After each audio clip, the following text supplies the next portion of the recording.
So I'm going to start by introducing Margaret Bremner. And I thought, what am I going to say about Margaret? And I phoned her yesterday and said, how will I introduce you, Margaret?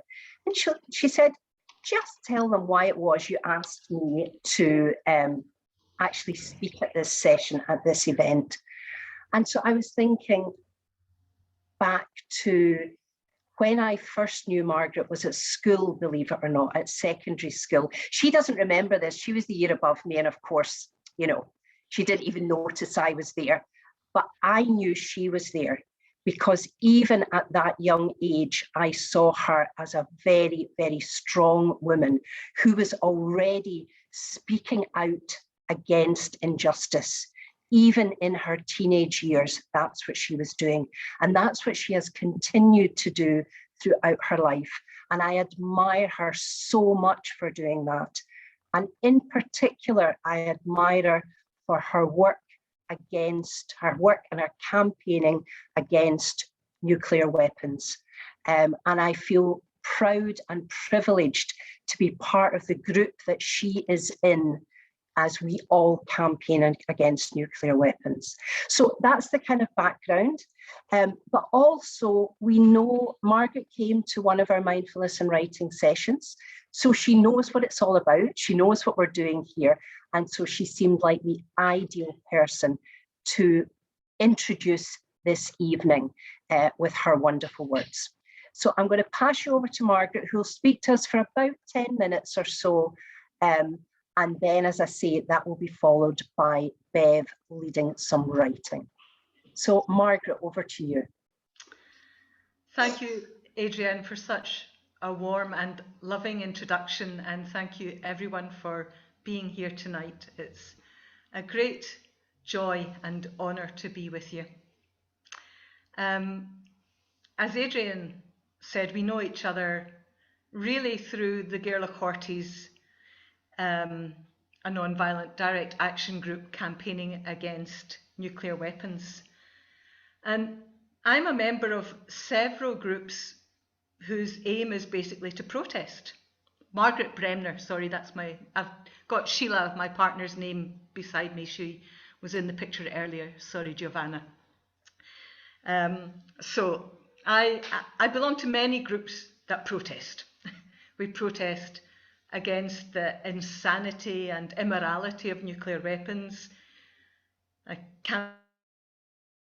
and social justice, protest against violence against women, protest for freedom in Palestine, protest against the cuts in public services. In fact, it got to the point that one of my nephews drew me with a t-shirt and it just said, save, save, save, save, save, save, save, save, save, save, save, from the top to the bottom of the t-shirt. And there are lots and lots of ways I've protested since I was that teenager that Adrienne knew. I've never got over her challenging me for not remembering her. But anyway,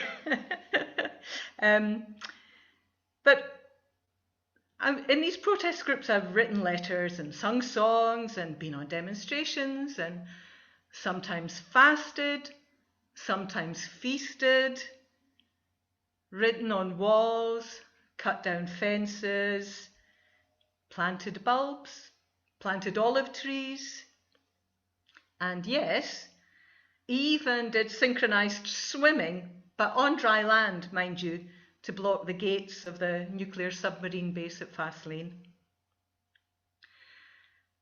And sometimes these actions have clearly reached out to people to kind of nudge them along from their point of view to a different viewpoint.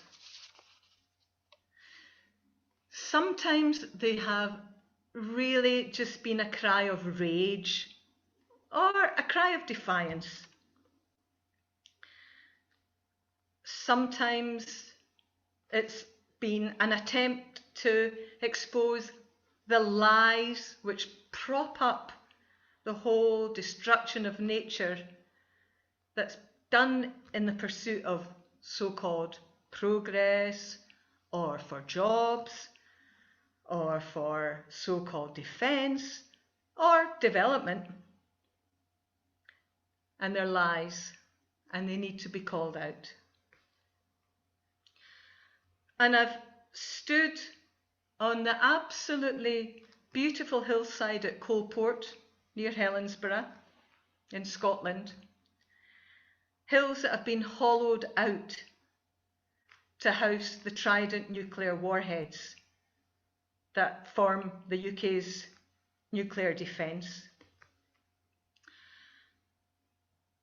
And sometimes when I've stood there, I've sung a beautiful song by Holly Near, who wrote a song, Kentucky Woman, the mountain song. Some of you may have heard it. I'll just give you a wee taste of it. I have dreamed on this mountain since first I was my mother's daughter, and you just can't take my dreams away, not with me watching. You may drive a big machine, but I was born a big strong woman, and you just can't take my dreams away. And sometimes using a song or a poem or a beautiful piece of art, a beautiful banner, you somehow sneak under the defences of those people who catch what your demonstration is all about. But you know what? They just keep on doing it, some of them. And we have to keep on protesting. So in the build-up to COP26, I was feeling totally overwhelmed. I felt, never doing enough, I'm guilty, my comfort, my privilege, and not sure at all what can change and what would change depending on our actions.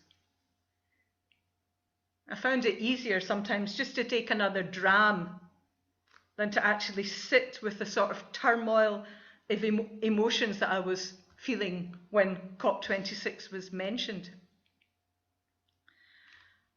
But still in the midst of that, I joined with one of the other protest groups that I'm in, a singing group called Protest in Harmony. And we set up a fabulous evening with activists in Putaendo in Chile, who are resisting a Canadian copper mining company. And some of us had already done some work with them, songwriting beforehand, and put together a wonderful 12-minute video clip to protest about the copper mining and to join our voices with theirs. And we sang this wonderful song, which, you know, I refrain from it, just goes on and on in my head. Somos la tierra, we are the earth. Somos el agua, we are the water. Somos el aire, we are the air. Somos el fuego, we will rise. And when we did that, I felt a wee bit better. And then we zoomed with our peace group, the Horties, and we were joined by Greta, who came along as we practiced our puppet script, an anti-Trident puppet script. Just more madness. But I thought, yeah, there are small, mad things we can be doing. And along with that, I decided to do Sober October, so that I could actually sit with the discomfort and confusion and feelings of frustration, and avoid trying to numb myself. Just taking time to think and to walk. Our analytical minds tend to fragment and dissect things, and like Adrienne, we got some good things from our school. I studied biology and zoology there, and later on did some theology with people who emphasized relationship and connection, and who taught me that our humanities lessened when we destroy our environment. And so I took the time, being sober,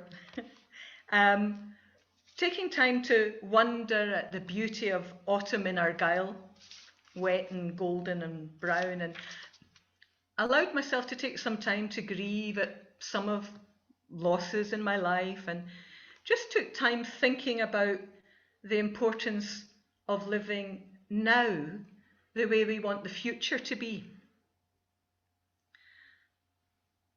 And one thing that was very clear for me is that there is no place on this earth for safely disposing of nuclear waste.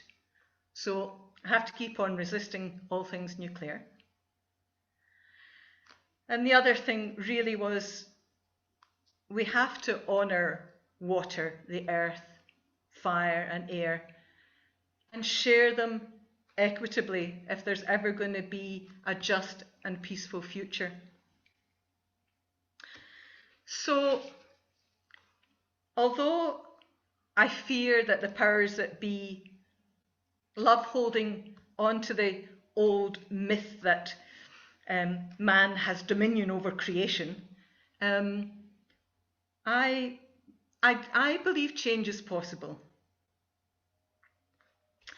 And I want to share one last song with you that we learned from the civil rights movement in America.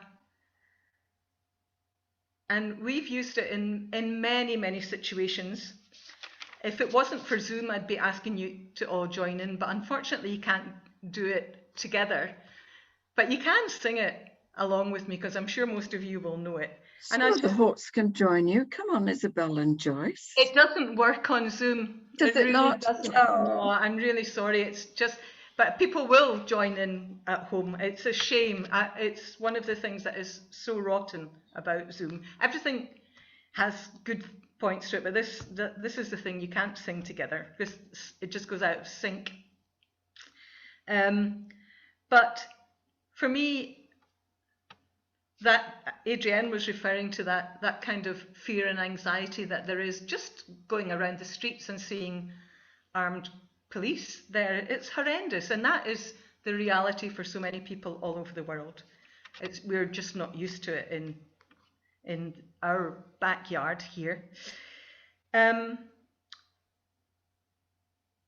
But I'll just sing the chorus that everyone knows, and then the verse of We Are Not Afraid, but it's the We Shall Overcome. And I'd like to finish with that. So, and Sheila will join in, that'll help. I'll bring her. Join in. We shall overcome. We shall overcome. We shall overcome someday. Oh, deep in my heart, I do believe we shall overcome someday. We are not afraid. We are not afraid. We are not afraid today or any day. Oh, deep in my heart, I do believe that we shall overcome someday. Thank you. Thank you so much, Margaret. Thank you for those wonderful words and the wonderful, wonderful singing. I did join in there at the end, but probably just as well no one could hear me. Thank you so much. That was lovely. Absolutely lovely. Thank you. And I'll hand over to Bev. Lots of people joining in there. That was great. Thank you so much, Margaret. Thank you. Thank you. Now, what Adrienne and I wanted to share on this this auspicious fortnight, shall we say, with this going on, is something that we have discovered that in our mindfulness and writing sessions that we believe might be helpful in alleviating the panic and the paralysis. Because it heartens me no end to know that there are Amazonian protesters out there, these amazing, brave women going off and tying themselves to fences and doing up, just getting their voices heard. And I'm not that brave. I just am not. And what we have is, between the politicians and the protesters, there is this really broad river of the rest of us, wondering what on earth we can do. Some waving, some drowning, as Stevie Smith might have mentioned. We're getting swept along, and we are getting swept along. We are moving forward, and there's just no question about that. And the big question that comes up is, what is it that we're supposed to be doing? And there's no point, if you're a scaredy cat like me, in going to fast lane and trying to tie yourself, bolt yourself to a fence. It's really not what I'm good at.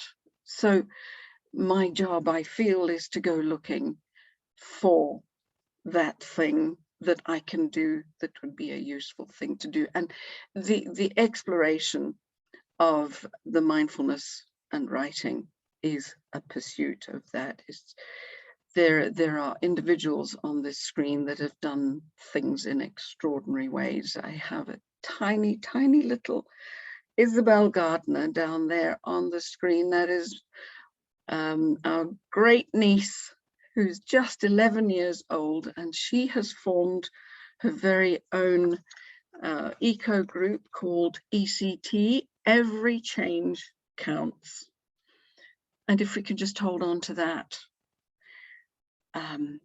that is what we want to share with you. So all power to your elbow, Isabel. Keep that going. That's wonderful. They've been out in Grimsby and doing litter picks and getting people activated. So the question is, how do we sidestep the panic and the paralysis, the exhaustion, the depression of this? Well, what I would suggest is that we have a look. First of all, we have the mindfulness from Adrienne, which will be coming after the break. And what we find is what Adrienne had said earlier, is that taking care of yourself is paramount. Because if you are not kind to yourself, you cannot be kind to other people. If you don't take care of yourself, you can't take care of other people. The next thing is, what is it that I'm supposed to be doing? Well, I would say to you, we need to sit, not with just the questions, but with the acceptance that we don't even know what the questions are. And to demonstrate this, I'm going to use a poem by William Stafford to start off the writing.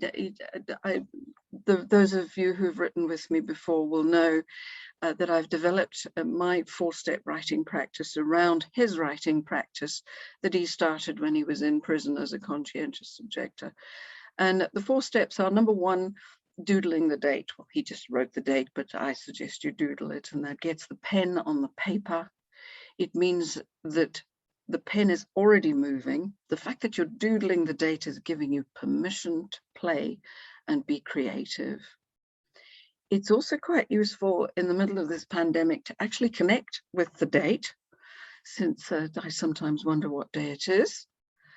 And that is the function of the first step. The second step is free flow writing, much as Julia Cameron advocates in her Artist's Way. And many of you have done it before. Just let it go. Just let it go. Let the words fall out onto the page. And what will be going on in your heads now are words that you'll be thinking about COP, you'll be thinking about what Margaret has said. After the session, there will be more from Dominique. And I am so excited that this woman can join us today, because I was in a state of terrible depression and paralysis, and this world expert on climate change came in and said, don't cry, do not cry, the time for crying is over, now let's see what we can do. And what you've got to remember is that we're not alone. Nature is coming with us, and that's where we focus on. So the free flow, just open the door, get out of your own way and let words land on the paper. It doesn't need to make sense. It doesn't need to be interesting to anybody else. And nobody else needs to see it. The third step is reading through what you have written and seeing what learning will come out of it. And I promise you, you will be astonished. You cannot help. If you just let it happen, you will be surprised. And the fourth step then is your work. It's up to you how you take it forward, how you craft it, how you do what you are inspired to do, whether that be writing, whether it be forming an Every Change Counts group, whether it be joining Sheila and Margaret on a march. I have no idea. I've no idea. And William Stafford didn't have any idea either, as you will see from this poem that really doesn't make much sense at all. But let's read this poem. I'm then going to give you a writing prompt. Adrienne will time us in for 7 minutes, and you will then write for 7 minutes. After that, we're going to go right into the break.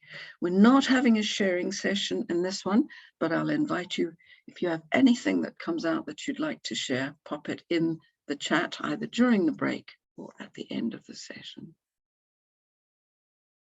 Any questions before I read the poem?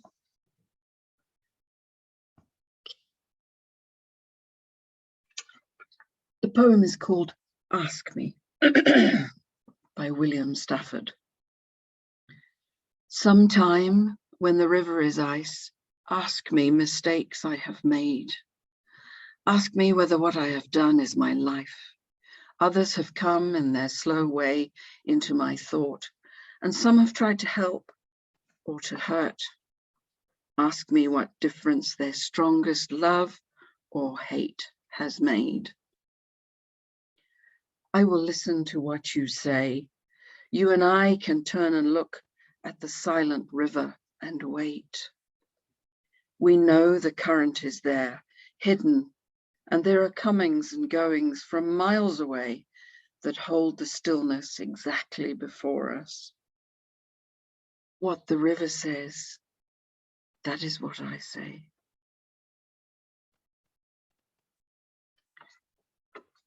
And your writing prompt, if you choose to use it, I'll put it in the chat, is I will listen to what you say.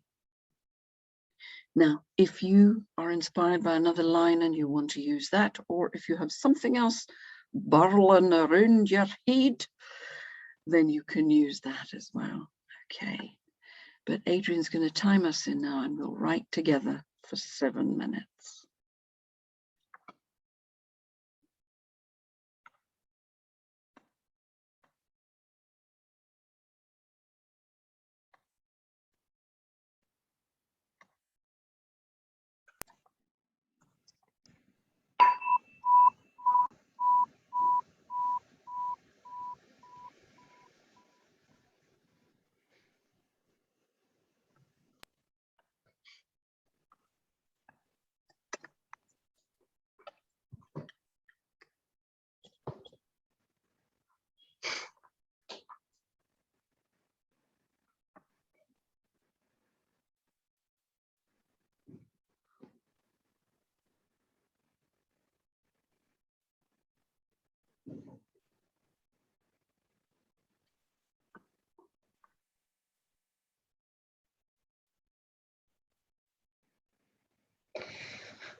Just take one more minute to just have a look through what you've got, finish your sentence, and if you have any notes you'd like to jot down to take this further, then make a note of those. I'm itching to hear what's come out of the session. We would usually be sharing them, but so I do hope that that you will share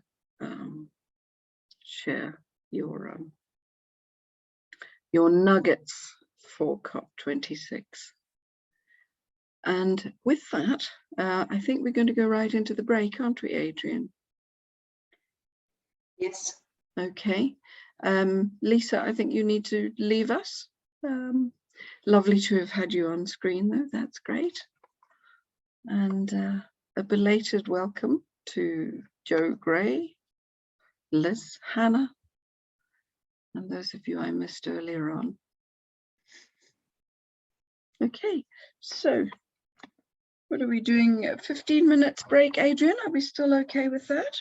We're fine, I think. Back at 8:05. 8:05. Okay. Yeah, ready for the mindfulness practice. All right. Good, good. See you all then. See you then.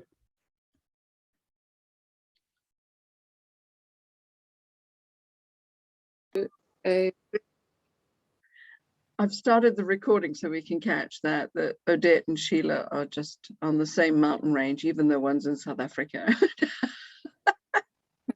And mine's a tribute to Loch Lomond, taken from one of the water story outings. From the boat. Yeah. And mine is a tribute to Riparara, which is in Nyanga in Zimbabwe. Oh, lovely to hear that name again. Yeah.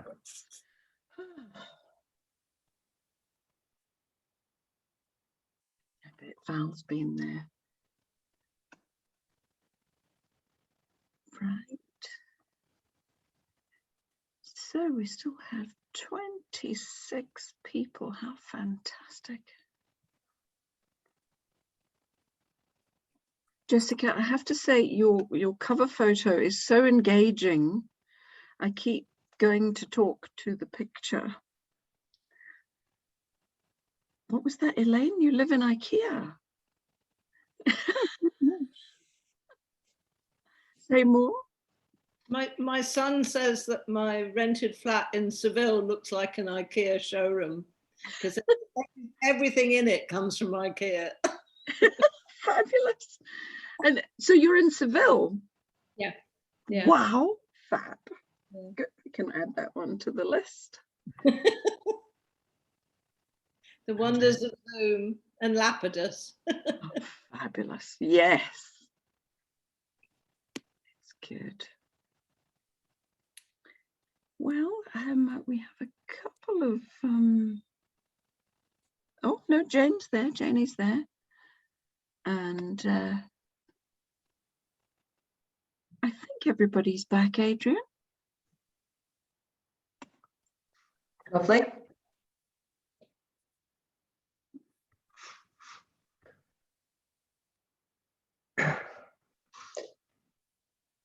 When I was thinking about this event, it seemed to me that the thing that we really needed was loving kindness. And everyone involved, even the people that we might find difficult, need loving kindness. And so that's the practice that I'm going to lead this evening. I'm going to lead into it with a poem by Dorothy Hunt called "Peace is this moment without judgment." And hopefully that'll just lead us in nicely to a loving kindness practice, which will probably last for about 20 minutes, 15 or 20 minutes, something like that.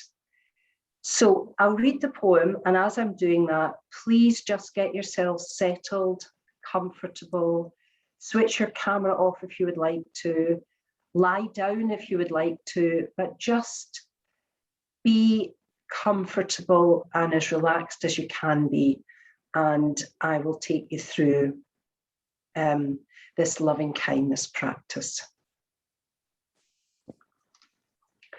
So this is Dorothy Hunt.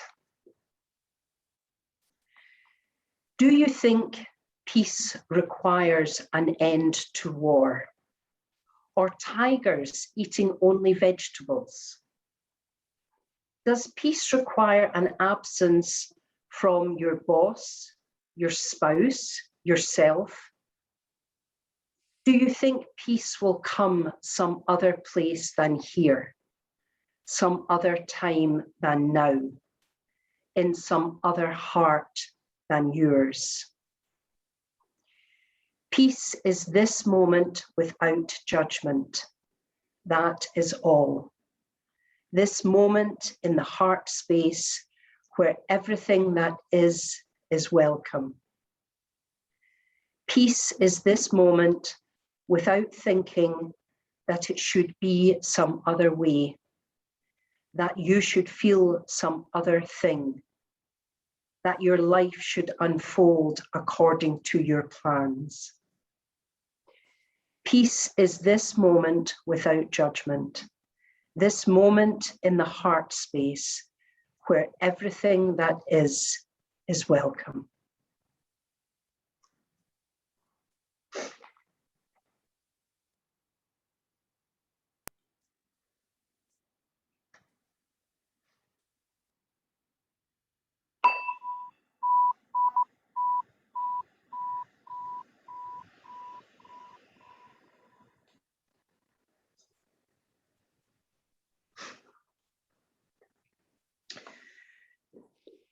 So let's just settle in, settle down.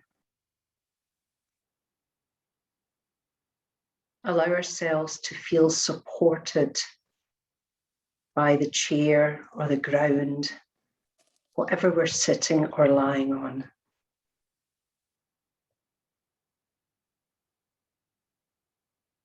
Noticing that your body is here, in the here and now.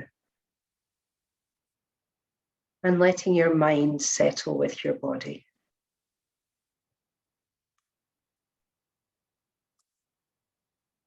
Getting in touch with your breath. Feeling your breath flowing in and out. Allowing your breath to support you to be in the present moment.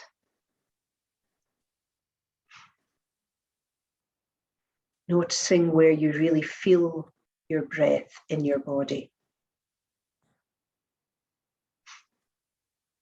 Your belly, your chest, your nostrils, maybe your whole body breathing.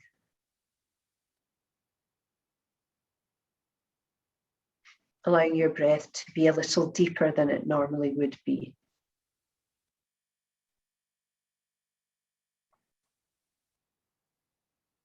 And you might like to just say to yourself as you breathe in and breathe out,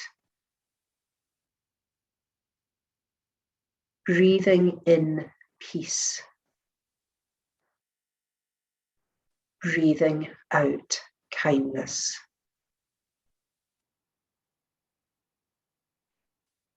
Breathing in peace, breathing out kindness.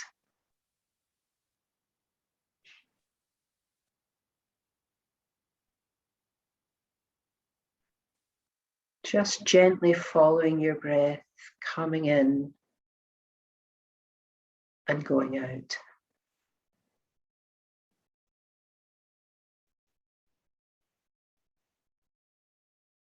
Supporting your mind to settle as you focus on your breath, your body breathing, and the words if you find them helpful.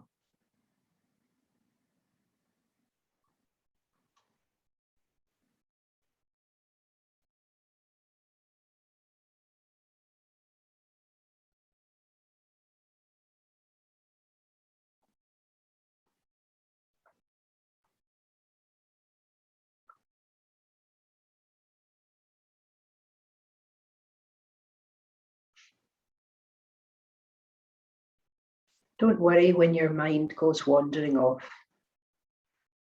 Just gently and kindly coming back to your body, breathing.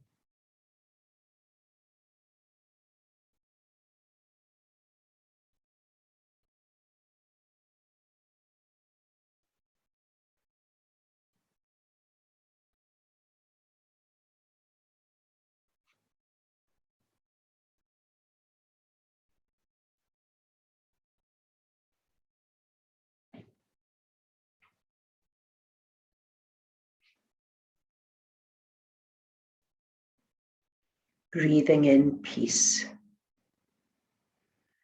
Breathing out kindness.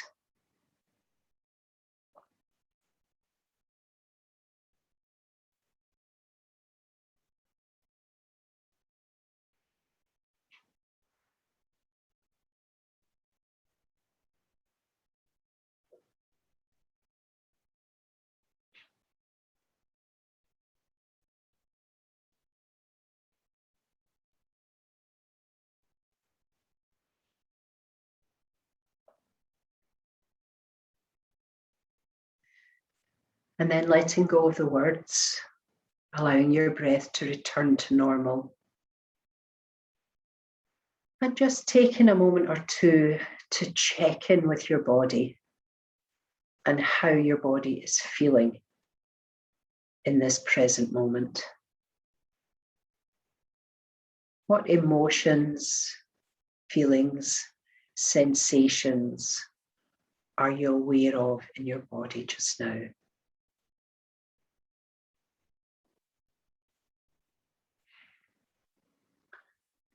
You might notice areas of discomfort or even of pain and strain. Being very gentle with yourself. Breathing into those parts of your body. Softening around those feelings. And just allowing them to be there without any judgment.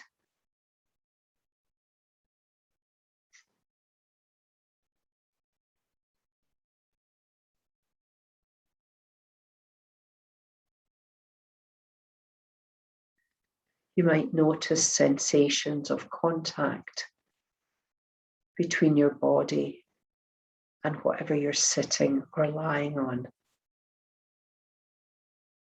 Exploring those sensations of contact. Really seeing what that feeling is like.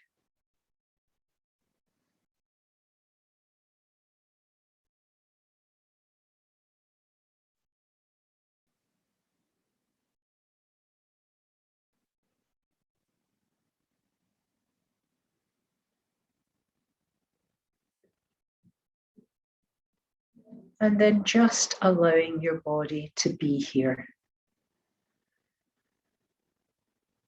Perhaps having a sense of your body resting in this place, surrounded by space.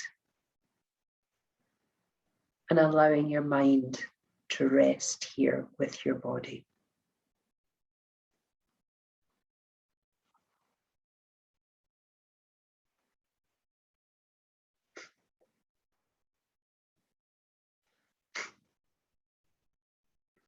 And if you like, you can just stay in this space, this quiet place, noticing your breath. And perhaps just ignoring my words and just being in the here and now. And if you'd like to do some loving kindness practice, then you might like just to follow my words as I lead you through this gentle practice.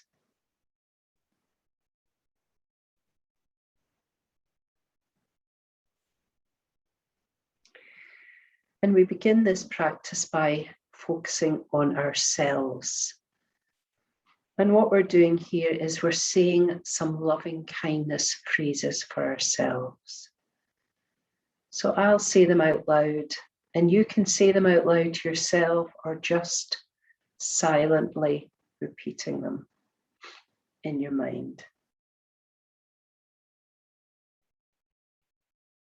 May I be peaceful. May I be safe. May my mind be at ease.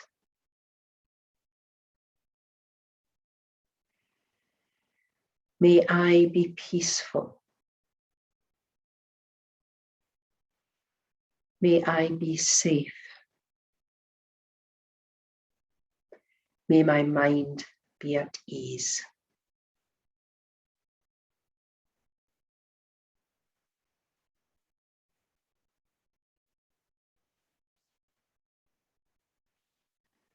And you can allow these words just to rest with your breath, saying each of the phrases with each in-breath and out-breath. May I be peaceful. Be safe. May my mind be at ease.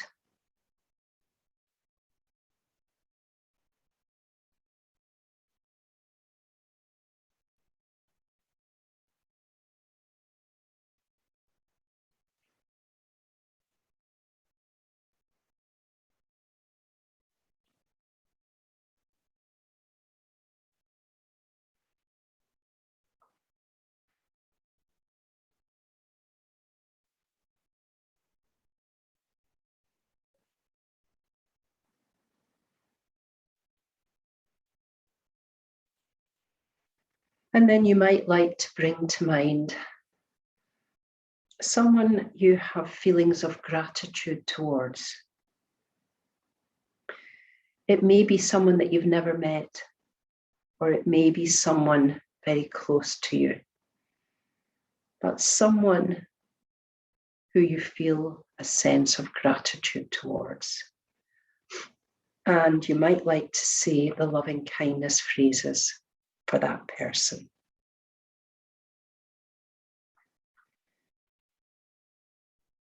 May you be peaceful.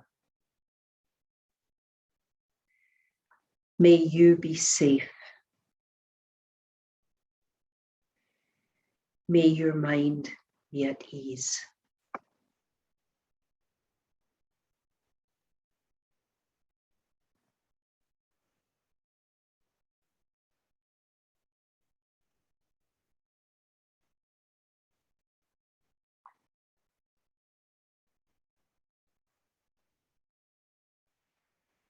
May you be peaceful.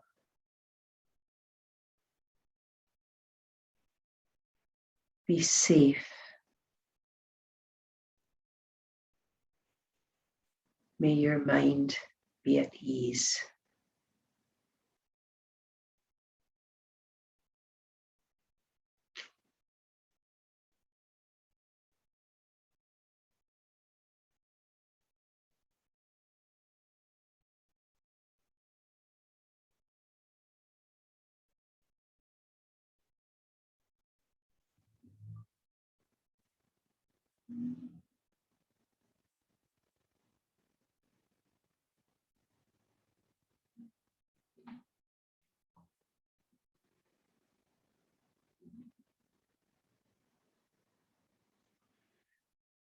And then you might like to bring to mind someone you find a bit difficult, maybe a bit challenging.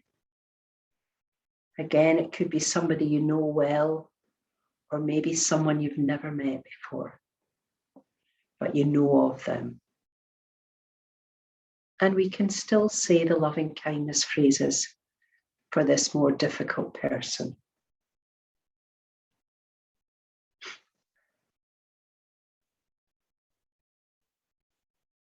May you be peaceful. May you be safe. May your mind be at ease.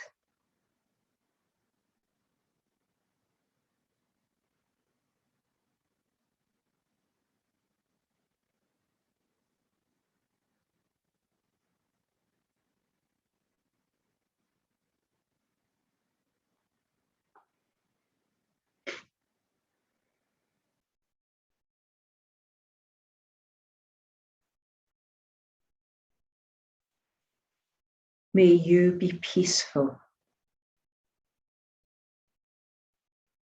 Be safe. May your mind be at ease.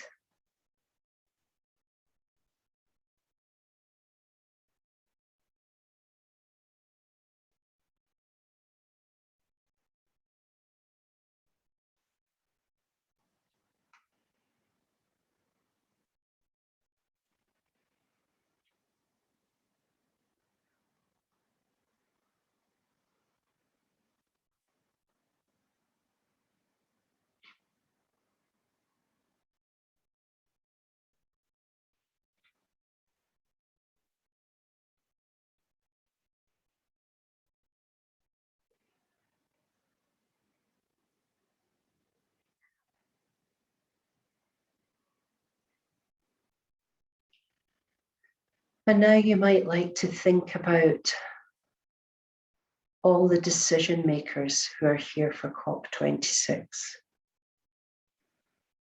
all the politicians, all the diplomats, everyone who is going to make these final decisions about our climate catastrophe.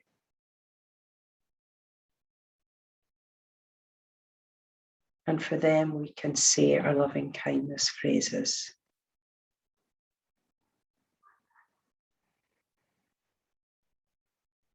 May you all be peaceful.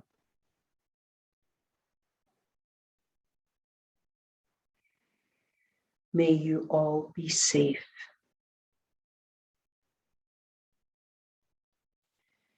May all your minds be at ease.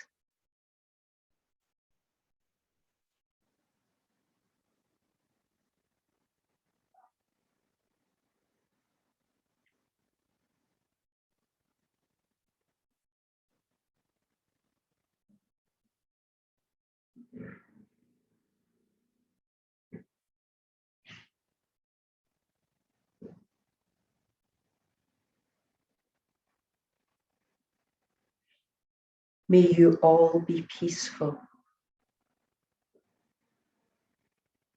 May you all be safe.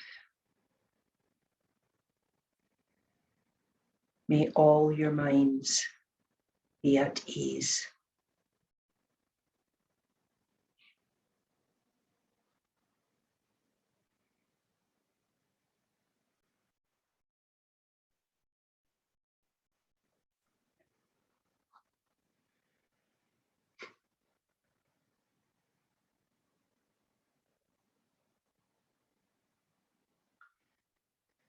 And then we might like to say the loving kindness phrases for all the people who have travelled from all over the world to Glasgow. All the young people, all the Indigenous peoples, all the activists come to tell us what's happening in their part of our earth. Come to be listened to.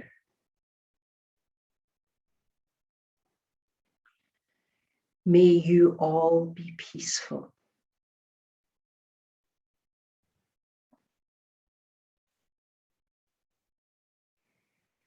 May you all be safe.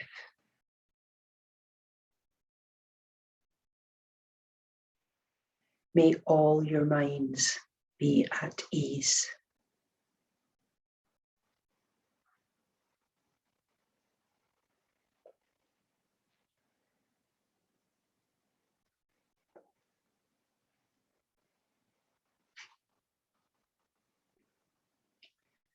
May you all be peaceful. May you all be safe. May all your minds be at ease.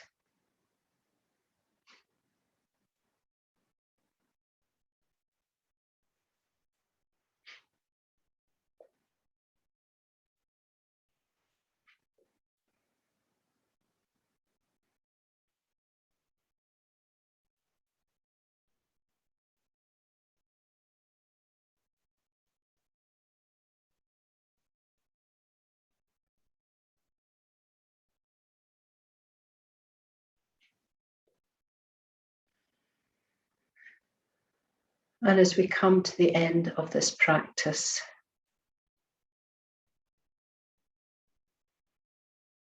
just checking in again with how you're feeling.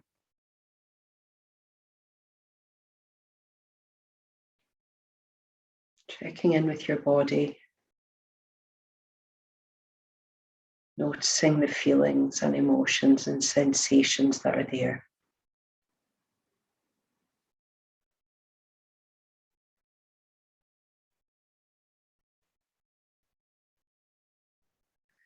You might just want to put a hand on your heart and just finish by again sending some loving kindness to yourself.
Thank you for doing that, Adrienne, and with the challenges of a nasty cold as well.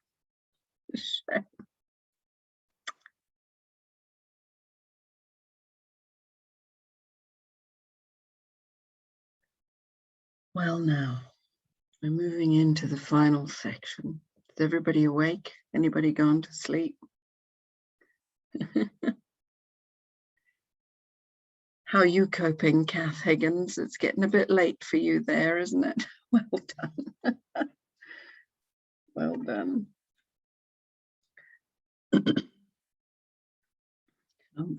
Well, goodness, 11:30, is it? Wow. Well, now it falls to me to introduce our final speaker, Dominique Bachelet. And I've tried to learn this. It's too much, Dominique. I can't. I'm going to have to read it.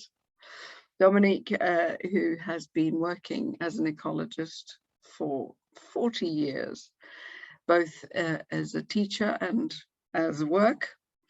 And she has focused on climate change since 1989. In 2017, she was elected as a fellow of AAAS. And any websites I've looked at for the full what the acronym stands for, the American Association of Dominic.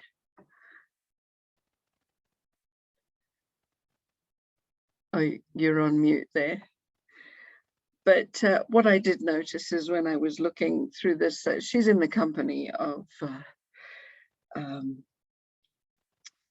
the winners. What?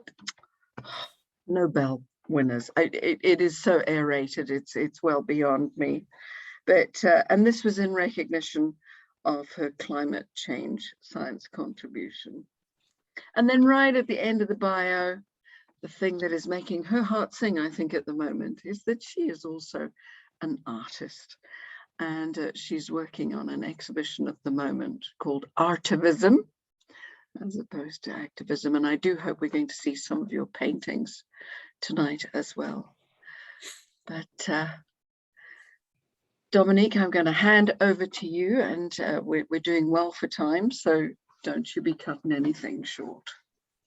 Okay, then I need to be made co-host, please. Oh, Rob, could you make Dominique a co-host? And it is it's the American Association for the Advanced of Science.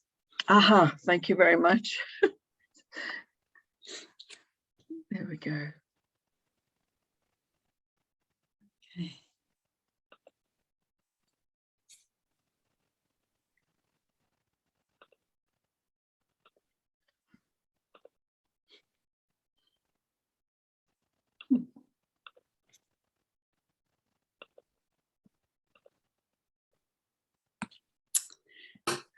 It would be great if I could share my screen, but I still can't do that. Oh, Apparently, there's something that is not happening. Hold on. I'm working on it. yeah.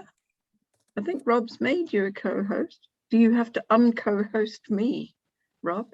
No, you should be able to share your screen even without being a co-host. Oh, right. Okay. Yeah. Okay, Microsoft. It's the joys of Microsoft. Yay, we've got it. We've got it. Okay. And I'm sorry to be following such a wonderful session of peace, quiet, and reflection. It was so powerful. I have really enjoyed this. So I'm sorry, I'm going to have to wake you up for this. So my first slide is a cartoon that I found a few years ago that pretty much correspond to my career.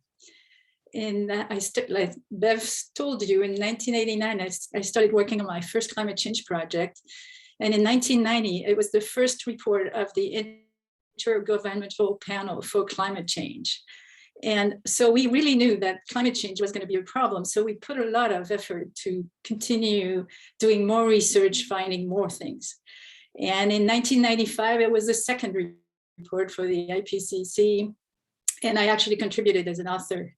And then in 1999, I was so excited because Al Gore was running for president, and we knew we were going to do something about climate change. And of course, you know that didn't really happen. So talk about hope and losing hope and having a hard time being positive. This was really tough. And in 2001, it was the next IPCC, and we were like, we really need to look at what we could do. And I can tell you that in 07 and 13 and 19, I've been a reviewer of IPCC and wondering, why are we writing these reports? Because we don't seem to be going anywhere. And yet we know that our models are doing a pretty good job. We've seen, so the graph on top shows you what the models are projecting, and in the dark black is the actual observation of the temperature. And so you know that the models are right on. I mean, they can be a little bit above, a little bit below, but what we've seen, especially this year and last year, we've seen floods, we've seen fire, we've seen all sorts of extreme events that the model actually thought would be much more frequent by mid-century. It seems like everything is ramping up faster than we ever thought it would be. And so the thing is about climate change is we know the causes and we know the solutions, or at least some of the solutions that would be implementable if our people in governments would actually make the right choices. But as Greta Thunberg told us, it's all blah, blah, blah. And we hear a lot of words and we hear a lot of promises, but in the end, we don't see much action. And we know from those famous words by Ben Franklin that by failing to prepare, we are preparing to fail. And we've been saying that for over 30 years to our decision makers and government heads. And there's this wonderful video on YouTube that was created for COP26 this year. And this T-Rex will tell you, don't choose extinction, which is exactly what we're doing by continuing to support the oil industry. So if you have a chance, go see it. It has a lot of humor, but the message is really right on. And so, of course, we all know the words of Leonardo da Vinci from way far back. Knowing is not enough, we must apply. And being willing is not enough, we must do. And as Master Yoda told us, there is no try, just do. And so we need to do something about it. And everybody's mantra right now should be, we caused climate change, so we can do something about it. There is no doubt about it.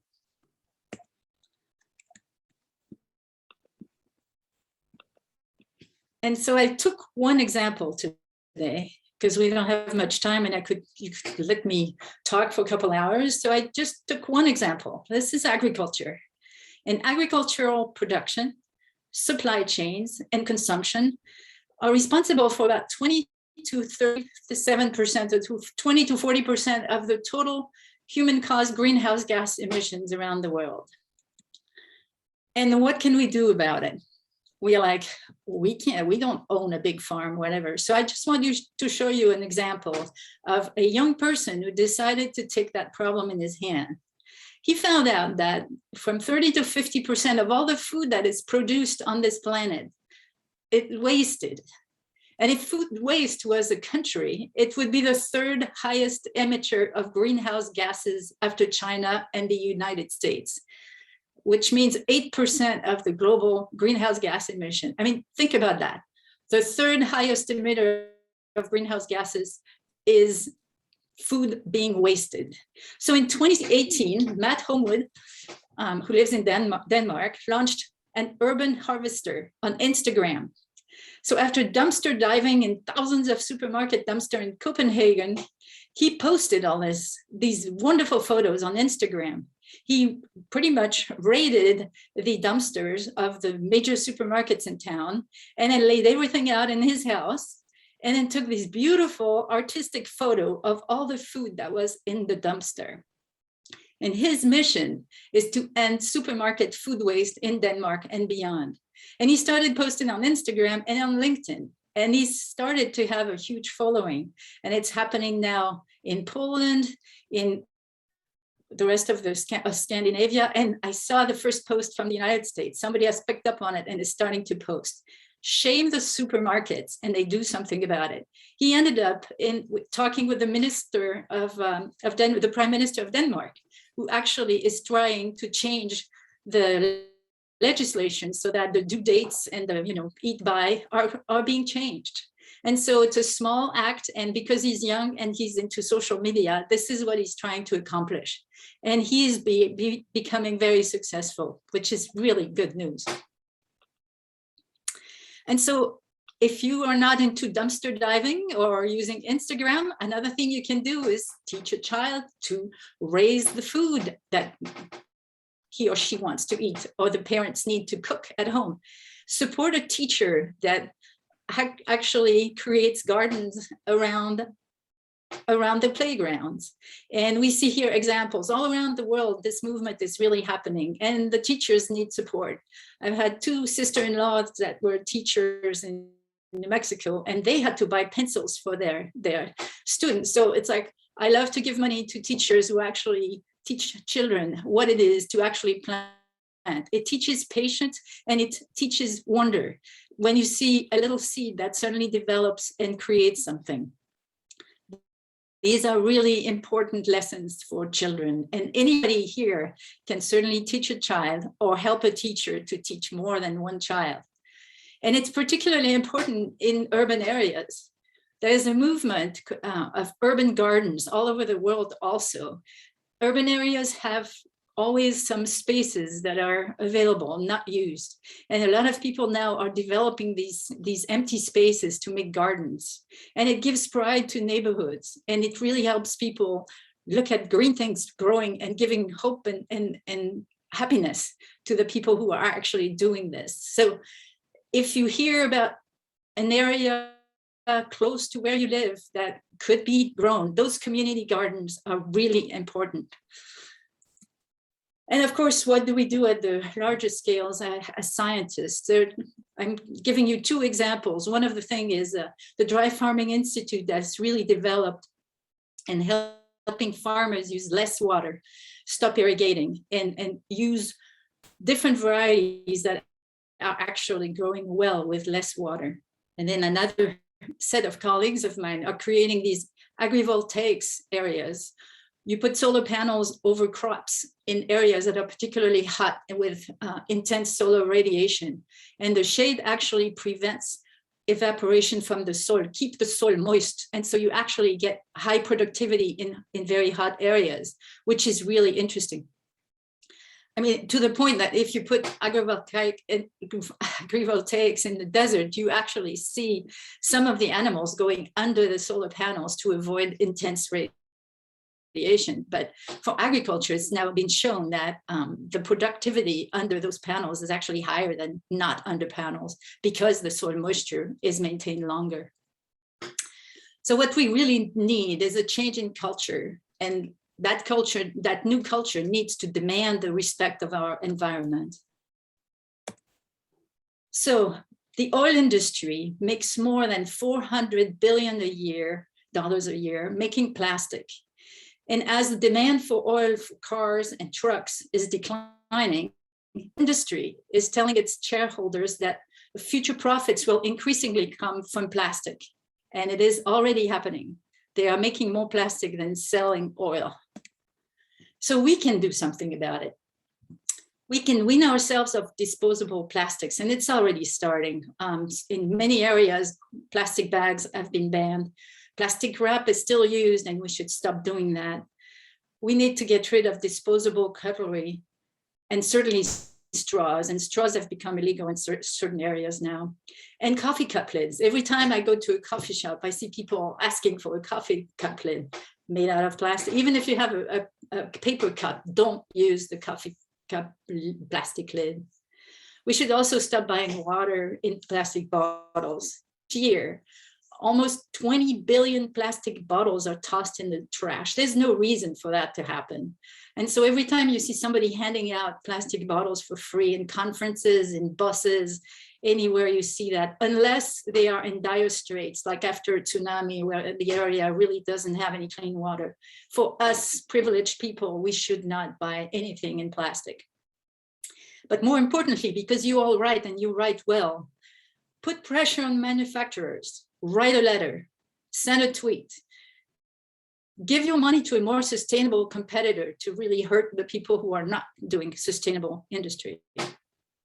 This is really important. Writing a letter will actually make a difference. But something that is really true is that art can help projecting a future we will be responsible for. So not only the words can help, but also the art, the visual art. Daniela Arenas is a young junior from Bogota in Colombia. So she's 16, 17. She's one of 3 winners in the 2020 Student Art Expression of the Year program. And she tells us, she made this beautiful painting, and she tells us, my hope is that it prompts them, people, to understand that it's in our own hands to change the world. And so it's really, really a wonderful piece, not yours, not mine, it's ours. And there's a young poet in America who became very famous because she read a wonderful poem on the day of President Biden's inauguration. She also had a poem about climate change called Earthrise. And she says, we know it's never too soon to choose hope. We choose to do more than cope with climate change. We choose to end it. We refuse to lose. All of us bring light to exciting solutions never tried before. For it is our hope that implores us at our uncompromising core to keep rising up for an earth more than worth fighting for. It's a beautiful poem. I just extracted a few lines. Go see it. It's really well written. And I want to end this short presentation by these very important words from Rebecca Solnit, who I'm sure you know. Hope is not a lottery ticket you can sit on the sofa and clutch, feeling lucky. It is an axe you break down doors with in an emergency. So when you lose hope, read this sentence, read these thoughts, because it's really important. You should not be losing hope. You should always think that you can use it to move forward and look at positive example. I wish the media were more positive and showed more people like Matt Homewood and what they are accomplishing. Unfortunately, the newspaper are full of blood and gore, and that's what sells. So send letters to the newspaper, ask them to put positive stories. It's important. We all need it. And the young people want us to be responsible and start acting. So let's do it together. Thank you for your patience with me, and I hope you have a wonderful evening.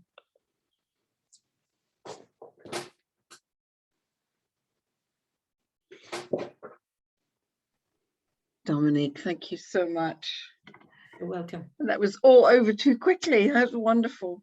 Wonderful. Thank you. Does anybody have any questions that they'd like to ask Dominique?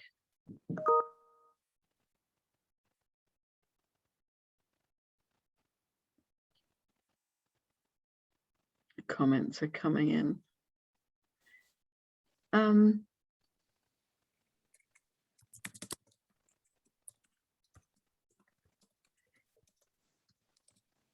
No questions coming in here?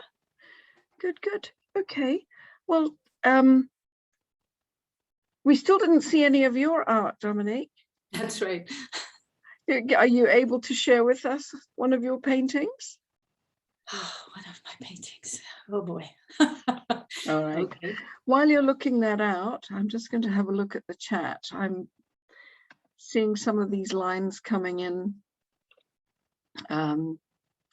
Thanks from Barbara. Barbara's been writing frantically. We've really got you going, Barbara, haven't we? Giovanna said Margaret's singing gave her goosebumps. I saw a line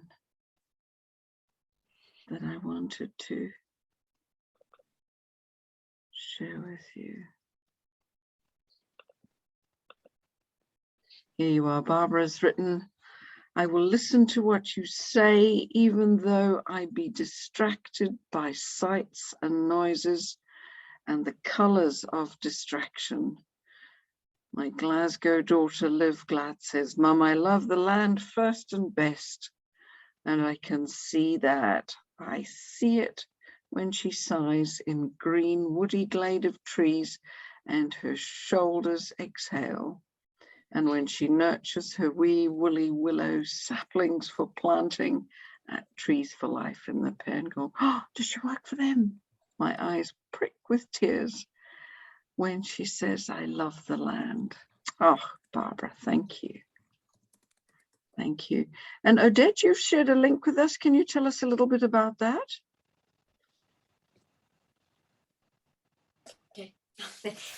Yeah, just, you know, they were talking about planting as wherever you can and growing vegetables to feed people. And I just thought I'd just send you the link about what's just happened in Cape Town in the last month, where a man in the community in the Cape Flats, which is a very poor area, had planted vegetables and he's been arrested. Yeah, it's a really, really sad story. I just thought I'd put it there. Please have a look at it and just give you an idea of what does happen in some places. Yeah, thank you for that. Fabulous, Dominique. So I just shared one of my paintings. I don't know if you see it. Yes, we can see it. Wonderful. Yeah, it's incredible. So in 2020, Oregon had big fires. And so, but we saw a lot of the animals leaving and the people left too. The firefighters, instead of fighting fires on the early days, went to every house and got everybody out. And so the forest burned, and this year we came back and the regrowth is happening. And so we were talking with the locals and, you know, discussing the fact that we have our own time scale. And when you love something and it burns, you think you'll never see it again. And in the case of these big old forests, it may be true, but 100 years from now, there may be another forest. It might be different species, but it will come back. Something will come back. And this year after the rain, we've seen green everywhere. And so the regrowth is happening. And so this painting shows that animals and we can escape places that we shouldn't be, because places that are fire prone will burn. We know that. We know that it's not if, but when. And then we can come back and admire what nature does. And the show that I've been curating here in Corvallis is called What Will Nature Do? And it's all about, let's sit down, let's watch what's happening in nature.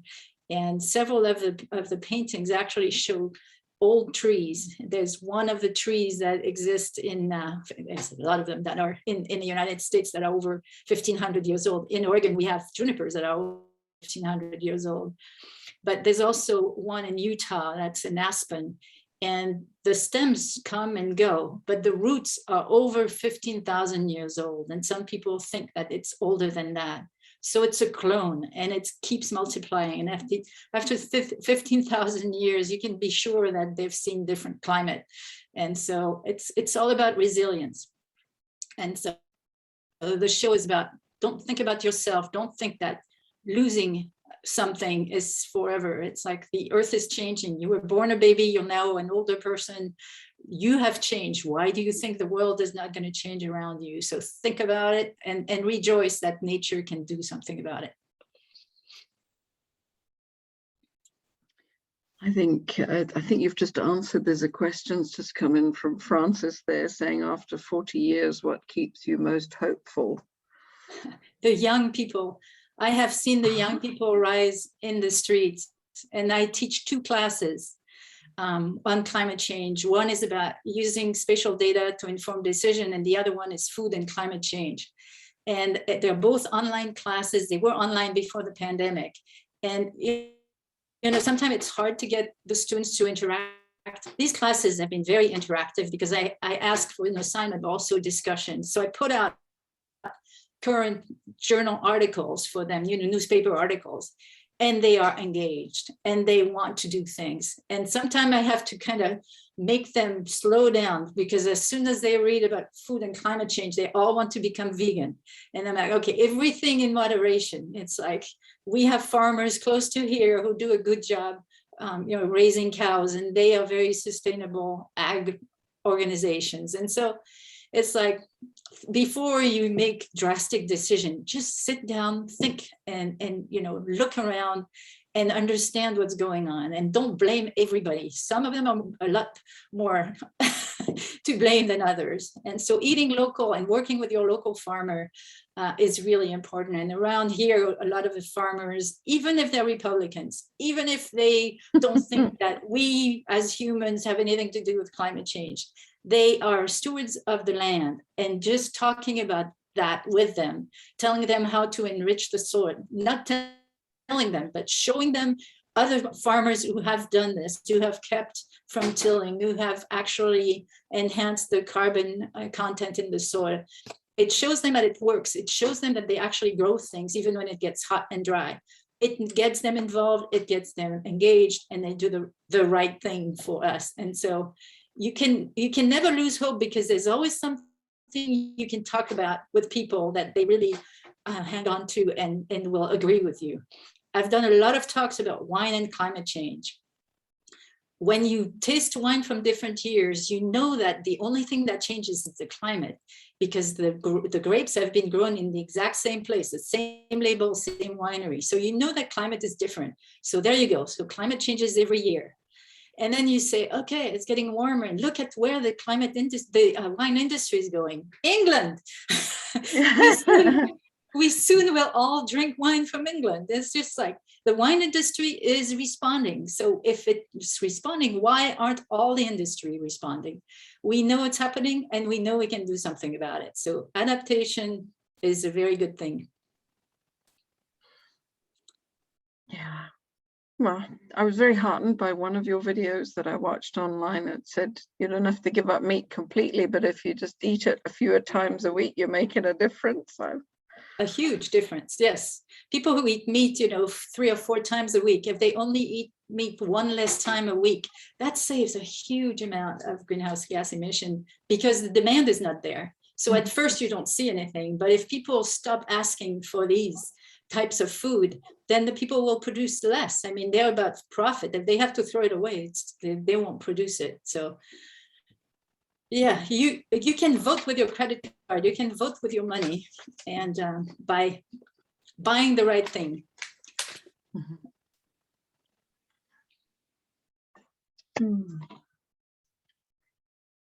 Very good. Right, we're coming up to time. Any more? Right, Barbara's asking, why are we humans so slow to change our habits? Well, that's a loaded one, Barbara. Yeah, $1 million question. It's really interesting. Humans seem to not like change, and yet we change every day, and everything around us change. I have a friend who posted on LinkedIn a couple of days ago a video of a river, a wild river that changes on its bank. It's actually beautiful. It's actually an art piece, but we refuse to do that. We're sedentary, and it's just like we've lost our migration roots, and we need to find them again, because a lot of people will have to move because of sea level rise. That's all we are already committed for. but it doesn't mean it's going to be a catastrophe. As long as communities around the world open their arms to people who are climate refugees, who need to move, we should practice kindness, and we should practice open arms to people who need to move. And moving doesn't mean losing everything. You are you. You bring yourself with you, with your memories, with your experience, your memories, your happiness, or your I want to speak French, justesse, which is something you can share with everybody around the world. Everybody has had bad times, and everybody has had good times, and sharing is so important, and your group does that so well. I think it's really important to actually take the time to think and look around and be grateful for all the good things that happen in our lives, and look at it carefully and say, change is always with us. We make new friends, we lose friends, and it's life. And we know that the big change happened at the end, because when you're born, there will be a change at the end. So we just need to bear with it. Oh my goodness me, I'm going to stop you right there, because that was just a fabulous finale. Don't you think there, Adrienne? Perfect. Yes. That was just spot on. Thank you so much, Dominique. Thank you so much. Welcome. Well, that's us reaching time. As I said, though, I am going to, oh, fabulous. I'm seeing some more chats coming in here. That's great. Thank you, Jessica.